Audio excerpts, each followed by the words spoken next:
I've lived in Vermont my entire life, and I'm no stranger to the woods. When you grow up surrounded by miles of dense, unbroken wilderness, you learn to respect it. You learn the sounds of the wind, the snapping of twigs under a deer's hooves, and the distinct, heavy crunch of a black bear. But 3 years ago, I learned that the most unsettling thing you can encounter in the deep woods isn't an animal. It was late October. The air was crisp, and the leaves had mostly fallen, leaving the forest floor covered in a thick, loud carpet of dry oak and maple leaves. I had decided to take a 3-day solo backpacking trip through a remote section of the Green Mountain National Forest. My plan was to hike about 12 miles in, camp near a small unnamed tributary, and hike out a different way. The first day was entirely uneventful. It was peaceful, if a bit eerie given how quiet the woods get just before winter sets in. By 4:00 p.m. the sun was already dipping below the ridgeline, casting long, distorted shadows through the bare trees. I found a flat spot near the stream, set up my tent and built a small, controlled fire to cook some dinner. By 8:00 p.m. it was pitch black. If you've never been in the deep woods at night, it's hard to describe just how dark it gets. There's no ambient city light. It's just you, your headlamp, and a wall of absolute blackness. I crawled into my sleeping bag, turned off my light, and went to sleep. I woke up at exactly 2:14 a.m. I didn't know why I was awake at first. My heart was beating a little fast, that primal instinct telling me something was off. I laid perfectly still, holding my breath, listening. It was the unmistakable sound of a footstep on dry leaves. It sounded about 30 yards away, to the left of my tent. I froze. Bears don't try to be quiet. They crash through the brush. This sound was deliberate. It was a single, heavy step, followed by a long pause. Then, another crunch. It was closer this time. I reached out with a trembling hand and gripped my bear spray. I didn't want to turn on my flashlight and give away my position, so I just waited in the dark, sweating despite the 30-degree temperature. The footsteps continued, agonizingly slow.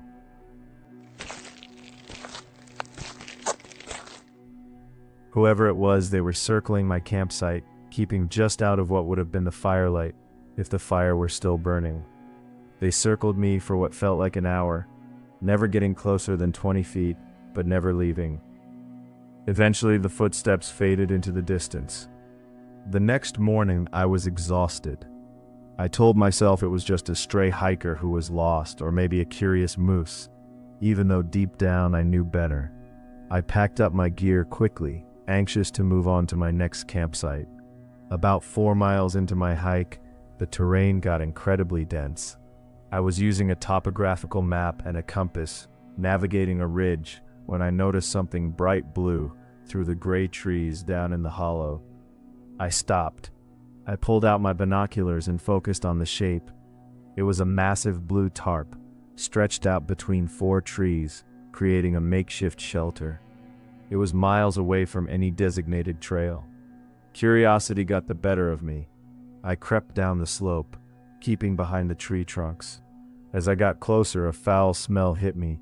It wasn't the smell of a dead animal. It smelled like rotting garbage and unwashed clothes. The tarp was low to the ground. Underneath it was a mattress made of piled up pine needles and old blankets. But what caught my eye were the items scattered around. There were dozens of empty canned goods, rusted tools, and Polaroid photographs pinned to a tree trunk under the tarp. I stepped closer, my heart hammering against my ribs. I looked at the photos. They were all pictures of hikers. Some were taken from a distance, through the trees. Others were taken closer, showing people sleeping inside their tents, illuminated by the flash of the camera. My breath caught in my throat. The last photo in the row was brand new. It was a picture of a bright orange tent by a small stream, taken from the woodline. It was my tent. Suddenly, the hair on the back of my neck stood up. The silence of the woods felt suffocating. I realized with absolute certainty that the person who lived here wasn't out hunting or foraging. They were right behind me. I didn't look back. I turned and ran. I didn't care about making noise. I didn't care about my map. I just sprinted up the ridge, my heavy pack slamming against my back. I ran for 3 miles straight until I hit a logging road, and I didn't stop jogging until I reached my car at the trailhead. I drove straight to the police station and showed them my GPS coordinates. They sent a couple of rangers out to the site a day later. When they called me back, the ranger told me they found the camp, but it had been completely cleared out. The tarp, the blankets, and the photos were all gone. The only thing they found was a small piece of cardboard left on the pine needle mattress. Written on it in black Sharpie were the words, "You run fast. I haven't gone camping since." 2 summers ago, I took a job as a seasonal fire lookout in northwestern Montana. I wanted to get away from people. I had just gone through a bad breakup, and the idea of sitting in a glass tower on top of a mountain for 3 months, completely isolated, sounded like paradise. My station was accessible only by a brutal 6-mile hike up a steep mountain trail. The nearest town was an hour's drive from the trailhead. I had a radio to communicate with the Forestry Service, a propane stove, a bed, and a 360-degree view of miles and miles of nothing but pine trees and jagged peaks. For the first month, it was exactly what I wanted. I spent my days reading, scanning the horizon for smoke, and enjoying the solitude. But around mid-July, the feeling of peaceful isolation began to morph into something else. It started with the radio.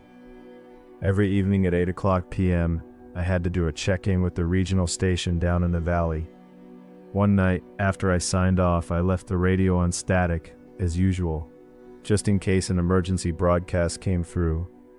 Around midnight, I woke up to the sound of low static, but there was a rhythm to it. I sat up in bed and listened. "Hello?" It was a faint, raspy voice coming through the radio. It sounded like a man, and the signal was incredibly weak.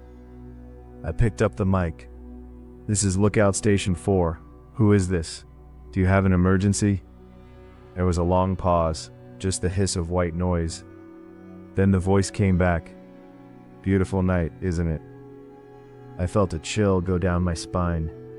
The forestry frequencies are private, and while some hikers have ham radios, the tone of this guy's voice was completely wrong. It didn't sound like someone looking for help. It sounded incredibly calm, almost amused. "This frequency is for official use only," I said, trying to sound firm. "Identify yourself or clear the line." The radio went silent. I didn't hear anything else that night, but I couldn't get back to sleep. A few days later, I had to hike down the mountain to get water from a natural spring about a mile below the tower. The trail was steep and heavily wooded. As I filled my 5-gallon jugs at the spring, I got that distinct, uncomfortable feeling of being watched. I looked up at the thick brush surrounding the spring. "Hello?" I called out. Nothing answered, but as I turned to pack up my water, I noticed something leaning against a tree trunk right next to the trail. It was a small, hand-carved wooden doll. It was crude, but it was wearing a tiny piece of blue fabric that looked exactly like the flannel shirt I had worn the day before. My stomach dropped. Someone had been close enough to see what I was wearing, and they had left this for me to find. I grabbed my water jugs and hiked back up to the tower as fast as my legs could carry me, constantly looking over my shoulder. A massive thunderstorm rolled in. The wind was howling, slamming against the glass windows of the lookout tower. Lightning illuminated the vast wilderness below in sudden, violent flashes. At 1 a.m. the radio clicked on by itself. "The wind is loud up there, must be cold." I grabbed the mic, terrified. "Who are you? The authorities have been notified," I lied. "They know you're out here." The voice laughed. It was a dry, hacking sound that sent a wave of pure panic through my body. "No, they don't. It's just us." Right then, a massive flash of lightning lit up the entire mountaintop. I was looking out the eastern window, down at the rocky path that led up to my tower. In that split second of blinding light, I saw a silhouette. There was a man standing on the rocks, just 50 feet away from the base of my tower. He was wearing a heavy dark coat, and he was staring straight up at my glass cabin. He didn't have a flashlight. He was just standing there, in the pouring rain, in the pitch black. The light vanished, plunging the world back into darkness. I stood frozen in the center of the room, my heart hammering so loud I could hear it over the thunder. I realized how vulnerable I was. The tower was made entirely of glass windows. If he came up the stairs, there was nowhere for me to hide. Another flash of lightning lit up the sky. He was closer. He was at the bottom of the wooden stairs that led up to my catwalk. I didn't know what to do. I grabbed the heavy iron poker from my small wood stove and backed into the furthest corner of the room. Then I heard it, over the sound of the howling wind and rain, the heavy rhythmic thud of wet boots climbing up the wooden stairs. Step, step, step. He was coming up. I squeezed the iron poker, tears of absolute terror stinging my eyes. I locked my eyes on the door. The footsteps reached the top of the stairs. They walked along the wooden catwalk, right outside my windows. I could see the faint outline of his body moving past the glass. Then the footsteps stopped, right outside the door. The doorknob slowly began to rattle. He was turning it, testing to see if it was locked. Thank God I had locked it before going to bed. When the door didn't open, there was a long, agonizing silence. I held my breath, waiting for the glass to shatter. Instead, the radio on my table crackled to life one last time. The voice was right outside my wall. Locked, that's smart. See you tomorrow. Then I heard the footsteps walk back down the stairs, fading into the storm. I stayed in that corner, holding the iron poker, until the sun came up. The second it was light enough to see, I grabbed my backpack, ran down the mountain, and never looked back. I quit the job over the phone from the safety of a diner in town. The police searched the area, but they never found him. The wilderness is just too big. But I still think about that night every time it storms, and I wonder how long he had been watching me before he decided to talk.